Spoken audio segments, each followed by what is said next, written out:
contact with the fleet we were to rendezvous with. There's no sign of them at the staging point. An unusual radar interference has been found in this sector. This interference was also seen with the whirlwind. It is hypothesized that Enigma technology used by enemy superships is the cause of this radar noise. If so, we must assume that the rendezvous fleet was attacked and utterly destroyed by a supership. Due to the minimal level of radar noise, Mission Command believes that the supership has departed the area.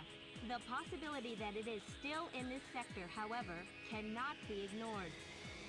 With that, you have been given a directive to advance into the area and deploy for search ops. For the good of the fleet, if you find the supership, you are tasked to destroy it. A minimal level of noise. Could something else be interfering with radar? Something like water?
Okay, there we go.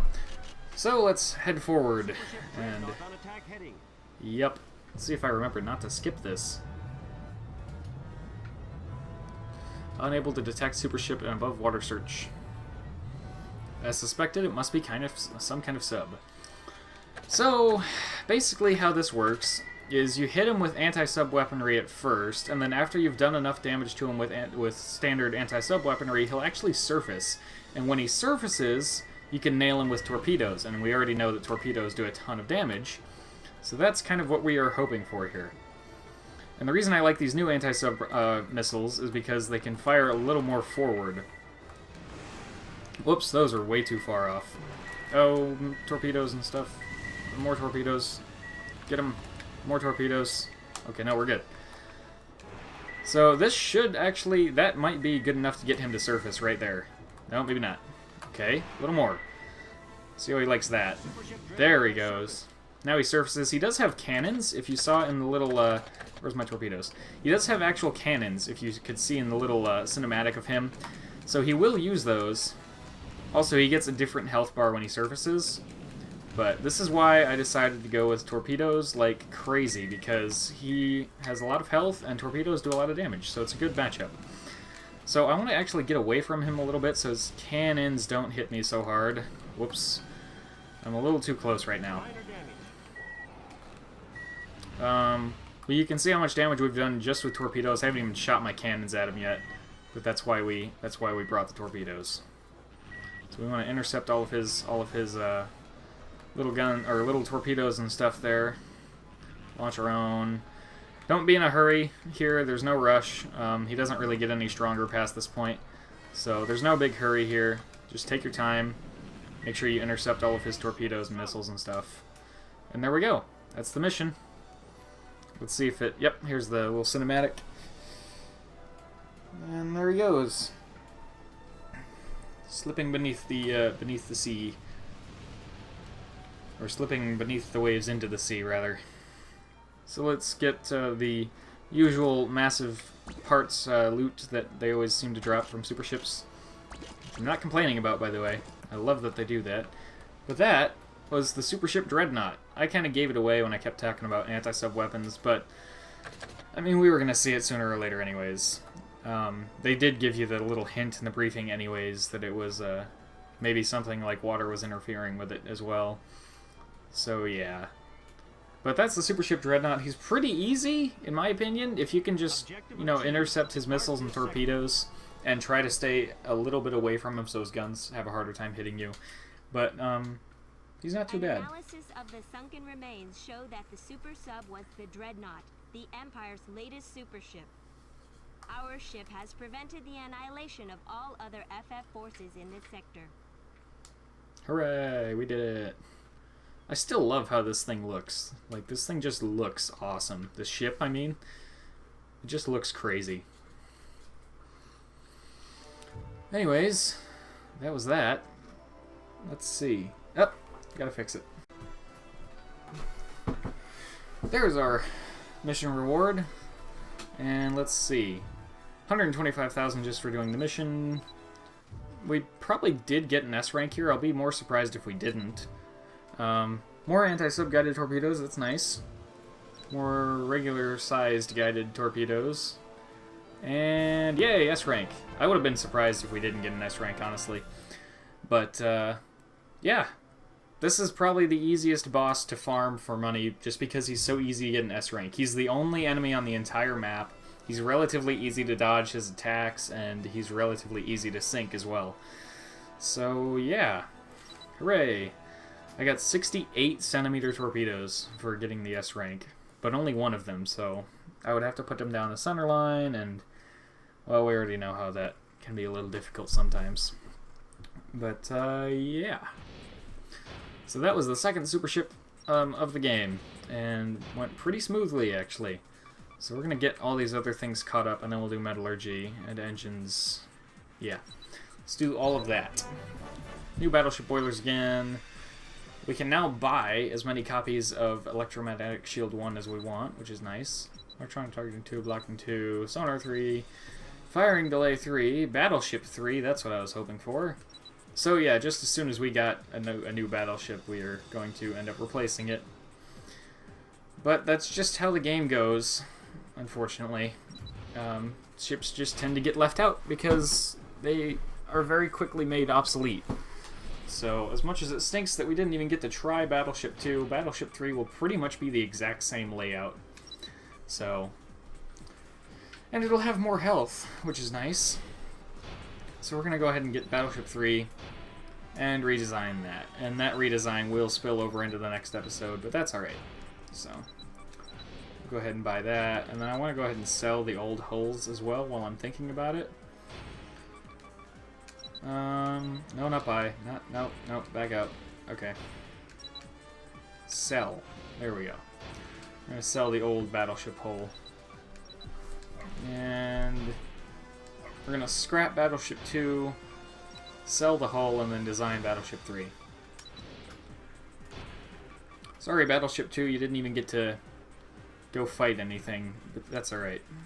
That's just how the game goes, you know, that's really common in this game, especially if you're like me, where you get a lot of money all at once and you just go nuts with metallurgy. You'll skip hulls. It'll happen. It's just how the game is. But you never wanna let yourself be at a disadvantage. If you know you're at a disadvantage, you should always try to do something about it. So let's go ahead and design the new one. Like I said, it'll spill over into the next episode, but that's alright. New design, Battleship 3. So it's going to be basically the same layout as before. I don't think I'm going to be able to put a 5th gun turret on here, because I can't imagine this is going to be much wider. Well, it does look wider, but probably not wide enough for double... Oh, it is. I stand corrected. Just barely, by 1 space. Okay. Well, it's really far back anyways, so I don't think it'll actually have any advantage this time. So we're going to start up here and put these down, and we'll go equipment, equipment, and we'll do the new one because that has slightly better radar. Yep. There we go. And smokestacks, and we'll do the 14. There we go. Equipment, aft bridge, this one. Okay. Engines. I got new engines, so let's go do that real quick. We'll sell the old ones. I need 14 new engines. I don't think I got new turbines, so I'm not gonna sell my old turbines yet. I did not get new turbines yet, but I did get new boilers, so let's get 14 of those and start to put those on the ship. I'm going to let this episode run a little long, because we've had a lot of short episodes here before, so I'm going to let this one run a little long, just to make up for the shorter episodes that we've had recently. Oh yeah, those have to go behind the line. I always forget that until I'm here placing the engines. Well, let's move those up there. They don't have to be touching. I did figure out on my other memory card when I was playing around that they don't have to be touching, but it's a weird OCD thing with me. I just feel like they need to be. They don't technically have to be, but I want them to.